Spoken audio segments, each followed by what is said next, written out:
Hello dear students, आप सभी का स्वागत है आपके प्यारे से लर्निंग प्लेटफॉर्म डॉक्टर्स अड्डा पे। और आज मैं हाजिर हूं बहुत ही इंपॉर्टेंट अपडेट के साथ, जिसमें आप नोटिस करेंगे कि वो स्टूडेंट जो आउट ऑफ कंट्री अब्रॉड से अगर एमबीबीएस करना चाहते हैं तो उनको इन कुछ नियमों का पालन करना होगा। ये कुछ इंपॉर्टेंट चीजें हैं जो उनको ध्यान रखनी होंगी, क्योंकि सुप्रीम कोर्ट में फाइनल जजमेंट आया है। एक पिटीशन जो कि फाइल की गई थी 2018 में, जहां पे मेंशन किया गया भाई कि अगर कोई फॉरेन से मेडिकल एमबीबीएस की पढ़ाई करना चाह रहा है, मेडिकल की पढ़ाई करना चाह रहा है, तो इंडिया से उसको नीट वगैरह देने की क्या जरूरत है। इसी पे रिसेंटली वेडनेसडे को एक फाइनल जजमेंट आया है सुप्रीम कोर्ट की तरफ से, जिसके बारे में मैं आज बात कर रहा हूं। सो फाइनली सुप्रीम कोर्ट ने कुछ validity for NEET UG qualification यहां पे मेंशन किया गया है, और उसमें उन्होंने बोला है कि भाई ऐसा नहीं है, आप एटलीस्ट एनएमसी की जो गाइडलाइंस है उनको मानोगे ही मानोगे अगर आप रिटर्न होके इंडिया में आकर प्रैक्टिस करना चाहते हो मेडिकल की। तो पूरा स्टोरी लाइन में आपको समझा देता हूं, कुछ इस तरीके से है। लेटेस्ट अपडेट कहती है कि भाई सुप्रीम कोर्ट का जो जजमेंट आया है,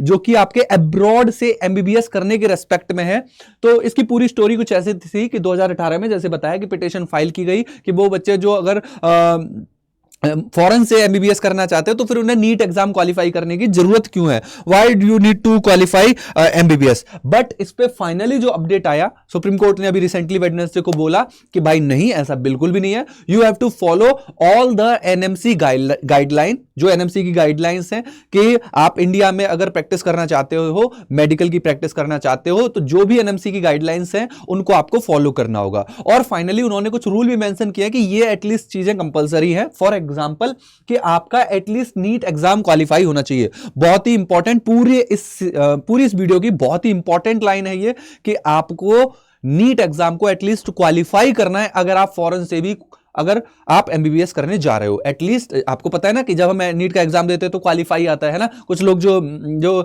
मुश्किल से 180 नंबर भी नहीं ला पाते, मतलब वो क्वालिफाई ही नहीं कर पाते, तो वो लोग बाहर से भी नहीं कर सकते। मतलब कर सकते हैं जाकर, मगर प्रॉब्लम कब होगी, जब दोबारा इंडिया में आके आप एमबीबीएस की प्रैक्टिस करोगे, यहां पे जब आप मेडिकल प्रैक्टिस करोगे तो उनको प्रॉब्लम होगी। तो इसीलिए इवन यहां पे लाइसेंस ही नहीं मिलेगा, इसीलिए आपको एटलीस्ट नीट क्वालिफाई करना है। Must qualify NEET exam first and then you are allowed to give FMG examination. ये फॉरेन मेडिकल ग्रेजुएशन एक एग्जाम होता है कि जब आप बाहर से एमबीबीएस कर रहे हो और यहां आके लाइसेंस लेना चाहते हैं, इंडिया का लाइसेंस लेना चाहते हैं, ये एक लाइसेंसिंग एग्जाम है वो उन स्टूडेंट के लिए जो फॉरेन से एमबीबीएस कर रहे हैं। मगर लाइसेंस ये FMG एग्जाम तभी दे पाओगे जब आपने एटलीस्ट यहां पे रह के नीट का एग्जाम क्वालिफाई किया है। समझ में आया क्या? ये बराबर चीज है। तो अगर आप सोच रहे हो कि बाहर से जाके मुझे एमबीबीएस करना है, okay, you are good good good, आप जाके कर लो, मगर ये कंडीशन ध्यान रखना कि आप एटलीस्ट नीट क्वालिफाई कर लो, क्योंकि दोबारा रिटर्निंग फिर आपका कोई ऑप्शन नहीं है। अगर यहां के फिर मेडिकल की प्रैक्टिस करना चाह रहे हो, यहां पे फिर ऑप्शन नहीं रहेगा।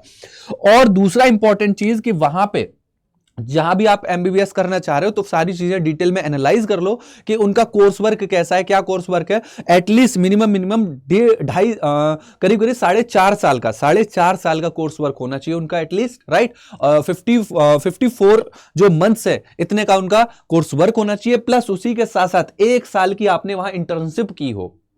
समझ रहे हो, राइट। और उसके बाद भी इंडिया आगे प्रैक्टिस करनी है, उसके बाद भी तीसरी इंपॉर्टेंट चीज, you must have license to practice from that country. उस कंट्री से आपको लाइसेंस भी मिला होना चाहिए कि हाँ भाई ये बंदा प्रैक्टिस करना चाह रहा है, हम इसको लाइसेंस दे रहे हैं।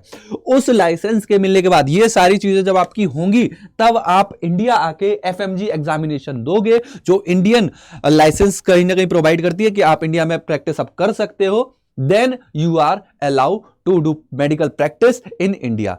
अगर आप अब्रॉड से सोच रहे हो मेडिकल या फिर एमबीबीएस करने का, तो ये चीजों का खासकर ध्यान रखना है। और इसी तरीके की इंपॉर्टेंट डिटेल जो भी अब आपको देखने को मिलेंगी, मैं उनको और अपडेट करूंगा, राइट। ये अभी रिसेंट की ही अपडेट है, आप ध्यान रखिएगा इस चीज को कि बाहर से अगर करना चाह रहे हैं तो हमको इन चीजों का एकदम ध्यान रखना है, खासकर ध्यान रखना है। इसी तरीके की और इंपॉर्टेंट इंफॉर्मेशन के लिए हमारे साथ जुड़े रहिए। मिलते हैं नेक्स्ट सेशन में। Bye bye, take care, thank you so much.